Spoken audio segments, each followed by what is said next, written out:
Hi students அனைவருக்கும் வணக்கம். அரையாண்டு தேர்வுகள் ஒத்திவைப்பு அப்படின்னு சொல்லியிருக்காங்க. என்ன ரீசன் அப்படின்னு சொல்லி பார்த்தீங்கன்னா, தமிழகத்தில் பெய்து வரும் கனமழை காரணமாக வேலூர், கரூர் உள்ளிட்ட 19 மாவட்டங்களில் இன்று பள்ளிகளுக்கு விடுமுறை விட்டிருக்காங்க.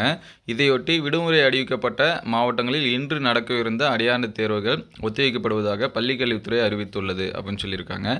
ஸோ இன்றைக்கி பார்த்தீங்கன்னா 19 டிஸ்ட்ரிக்டில் விடுமுறை விட்டிருக்காங்க. ஸோ இந்த 19 மாவட்டங்களில் இருக்கக்கூடிய மாணவர்களுக்கு அரையாண்டு தேர்வு ஒத்தி வைக்கிறதா சொல்லியிருக்காங்க. இன்றைக்கி பார்த்தீங்கன்னா 6 முதல் 9ஆம் வகுப்பு வரை இருக்கக்கூடிய மாணவர்களுக்கு ஆங்கில தேர்வு, ஈவன் 10th ஸ்டாண்டர்டுக்குமே இன்றைக்கி இங்கிலீஷ் இதெல்லாமே கொடுத்துருந்தாங்க. 11th and 12th computer science exams கொடுத்துருந்தாங்க. ஸோ இந்த 19 மாவட்ட பள்ளி மாணவர்களுக்கு பார்த்திங்கன்னா அரையாண்டு தேர்வு ஒத்திவைப்பு அப்படின்னு சொல்லியிருக்காங்க.